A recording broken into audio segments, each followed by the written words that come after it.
Hello.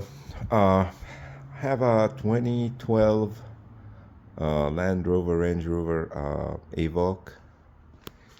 I want to show you the trick of how to replace the CV axle or maybe the struts also,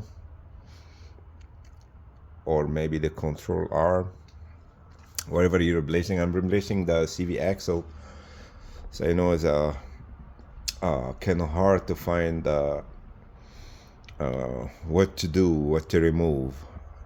So I figured it out finally is I removed so after you remove the wheel and remove the caliper, the rotor, and the tie rod, and you're gonna remove this way bar, the bottom one only, the bottom nut only, and then you're gonna come here and remove this the control arm only from here, from the front.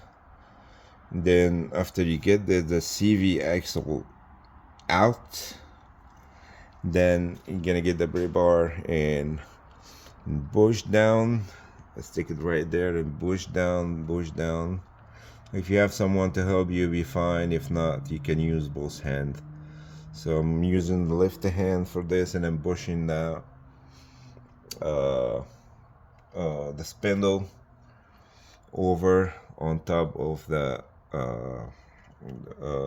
control arm, and that's how to replace the CV axle.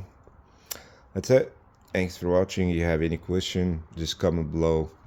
Please like and subscribe for more videos.